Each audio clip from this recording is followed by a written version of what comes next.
जय हिंद दोस्तों, मैं हूं आपका दोस्त चेतन विस्पति। दोस्तों, आज के इस वीडियो में हम लोग डिस्कस करने वाले हैं नोटिफिकेशन नंबर 62 2020 सेंट्रल टैक्स, जो कि इश्यू है 20 अगस्त 2020 के दिन से और उसकी एप्लीकेबिलिटी रहेगी 21 अगस्त 2020 के दिन से। इस नोटिफिकेशन में मेनली रजिस्ट्रेशन अंडर जीएसटी जो है उसमें अमेंडमेंट किया है और दो चीजों को एप्लीकेबल कर दिया गया है। पहला है आधार ऑथेंटिकेशन करना है। अगर आधार ऑथेंटिकेशन नहीं होता या आप वो ऑप्शन में नहीं जाना चाहते हो तो दूसरा ऑप्शन है physical verification of business place. आपके बिजनेस प्लेस पर प्रॉपर ऑफिसर आएंगे, विजिट करेंगे और उसके बाद में आपको रजिस्ट्रेशन ग्रांट किया जाएगा। तो डिटेल में देख लेते हैं क्या है। सबसे पहले रूल 8 सब रूल 4A को इंसर्ट किया गया है रूल 8 के अंदर, और उसमें क्या टाइम लिमिट की कैलकुलेशन कैसे करनी है वो कहा गया है। उसके बाद में मैंने एक समरी बना दी है यहाँ पर रजिस्ट्रेशन किस तरह से ग्रांट होगा। तो काफी जो लंबा हमारा नोटिफिकेशन है 3-4 पेज का, वो हमें पढ़ने की जरूरत नहीं रहेगी। फिर भी मैं आपको नोटिफिकेशन जो है ऊपर ऊपर से समझा दूंगा कि हमने क्या क्या कवर कर लिया था। तो रूल 8 सब रूल 4A क्या कहता है? Where an applicant other than a person notified under subsection 6D of the section 25। अब सेक्शन 25 सब सेक्शन 6D के अंदर स्पेशली कुछ लोगों को नोटिफाई किया जाता है और कहा जाता है कि उनके लिए रजिस्ट्रेशन की ये प्रोसेस XYZ रहेगा on the recommendation of the GST council. तो उनके अलावा बाकी के जो कॉमन लोग हैं, नॉर्मल लोग, उनको ये सब एप्लीकेबल रहेगा।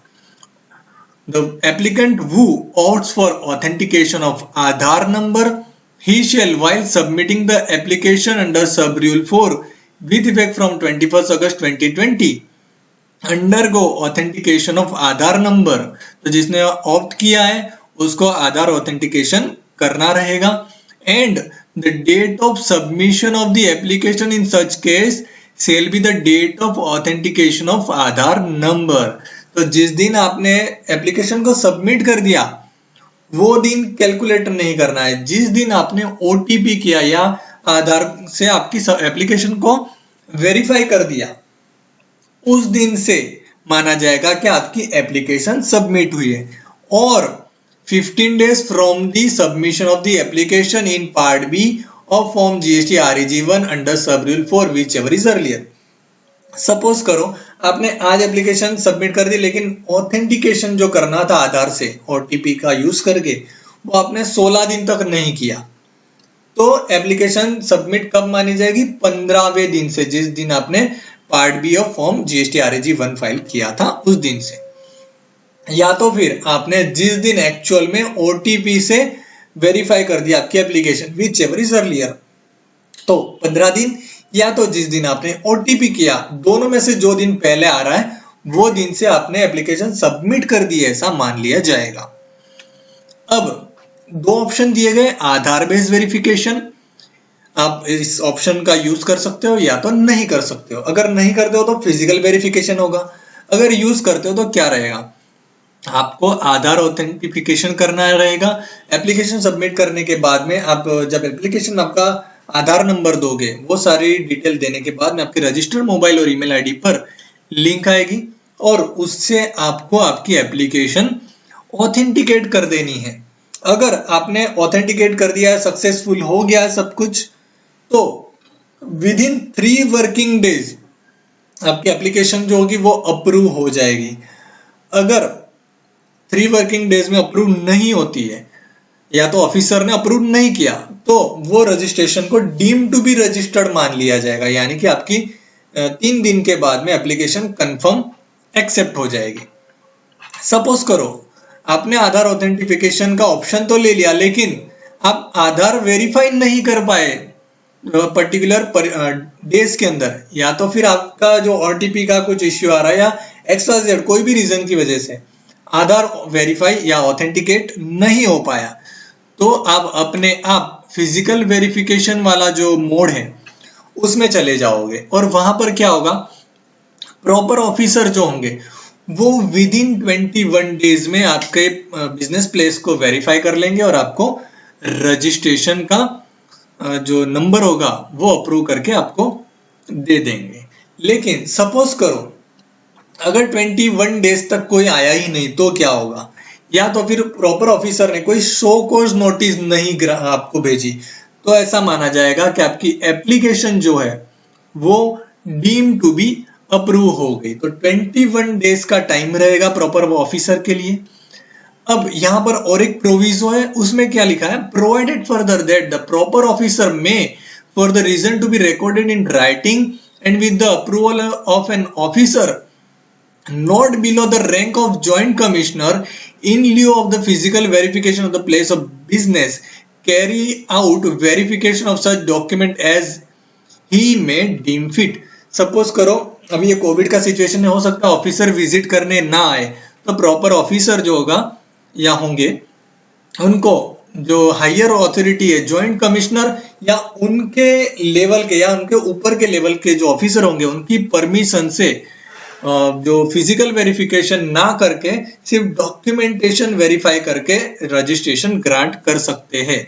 लेकिन मुझे लगता है प्रॉपर ऑफिसर ये ऑप्शन में बहुत कम जाएंगे तो सिर्फ और सिर्फ वही केस में जाएंगे जहां पर कोविड वगैरह की कोई सिचुएशन या फिजिकल वेरिफिकेशन सुटेबल ना हो, उस केस में ही जाएंगे।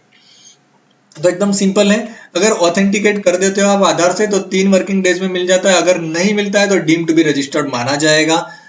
अगर ऑथेंटिकेशन नहीं हो पा रहा है या फेल हो रहा है तो या तो फिर आप फिजिकल वेरिफिकेशन के ऑप्शन में जा रहे हो तो with in 21 days proper officer आएंगे और आपका वेरिफिकेशन करेंगे और आपको रजिस्ट्रेशन ग्रांट करेंगे। अगर 21 डेज में प्रॉपर ऑफिसर नहीं आते तो डीम टू बी रजिस्टर्ड माना जाएगा। या तो फिर आपको कोई शो कॉज नोटिस देते हैं और क्लियरिफिकेशन मांगते हैं तो आपको 7 दिन के अंदर रिप्लाई देना रहेगा और विद इन 7 डेज उनको रिप्लाई देना रहेगा। अगर वो नहीं होता है तो डीम टू बी ग्रांटेड माना जाएगा रजिस्ट्रेशन को। तो ये एकदम मैंने सिंपल लैंग्वेज में समझा दिया है। एक बार मैं आपको नोटिफिकेशन भी दिखा देता हूं, क्या कहता है हमारा नोटिफिकेशन। तो ये वाला चीज यही कहती है टाइम लिमिट किस तरह से कैलकुलेशन करनी है, आधार ऑथेंटिफिकेशन का जो सबमिशन होगा एप्लीकेशन का वो किस तरह से कैलकुलेट होगा। फिर अगला है, देखिए यहाँ पर लिखा है fail to undergo Aadhaar authentication या तो does not opt for Aadhaar authentication, तो उसको फिजिकल वेरिफिकेशन के बाद में ही रजिस्ट्रेशन दिया जाएगा।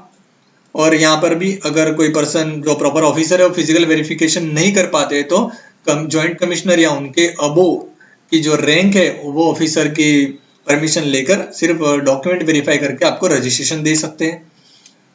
फिर आगे लिखा है कि जिनका आधार ऑथेंटिफिकेशन जो है फेल हो रहा है या तो जिन्होंने ऑप्शन नहीं लिया है तो उनको फॉर्म REG 03 इश्यू किया जाएगा नॉट लेटर देन 21 डेज, यानी कि यहाँ पर ऑफिसर जो है उनको 21 डेज की लिमिट दी गई है। तो बिफोर 21 डेज में वो आपको नोटिस इश्यू करेंगे और जो वहां पे वेरिफिकेशन का जो भी प्रोसेस रहेगा वो कहेंगे या तो क्लियरिफिकेशन आपसे मांगेंगे। अगर 21 डेज क्रॉस हो जाएंगे तो वो डीम टू बी अप्रूव्ड हो जाएगा। अगला है, अगर आप if the proper officer fail to take any action within a period of 3 working days, अगर आपने आधार ऑथेंटिफिकेशन कर लिया है और प्रॉपर ऑफिसर ने कुछ नहीं किया तो 3 वर्किंग डेज के अंदर अंदर आपको रजिस्ट्रेशन ग्रांट कर दिया जाएगा। Within a period specified under proviso to sub rule 2 in case a person other than a person notified in section 25 subsection 6D fails to undergo authentication or within a period of 21 days from the date of submission of the application in case where person does not offer authentication। यहाँ पे simple कह दिया है कि अगर आपने जो आधार authentication है वो अप्लाई नहीं किया या चूज नहीं किया है तो विद इन 21 डेज का जो पीरियड होगा उसमें आपको डीम टू बी ग्रांटेड कर दिया जाएगा। और within a period of 7 working days from the date of receipt of clarification, जिस दिन आपने क्लियरिफिकेशन दे दिया वहां से लेकर 7 दिन के अंदर अंदर अगर प्रॉपर ऑफिसर कोई एक्शन नहीं लेते हैं तो ये सारे जो रजिस्ट्रेशन है, ये सारी जो कंडीशन देखी उसमें ऐसा माना जाएगा the application for grant of registration shall be deemed to be have been approved, और ये एप्लीकेबल हो जाएगा 21 अगस्त 2020 के दिन से। आई होप दोस्तों आपको वीडियो पसंद आया होगा, अगर पसंद आया तो प्लीज लाइक शेयर और सब्सक्राइब करना बिल्कुल भी मत भूलिएगा। थैंक यू फॉर वॉचिंग, मिलते हैं अगले वीडियो में। जय हिंद, जय भारत।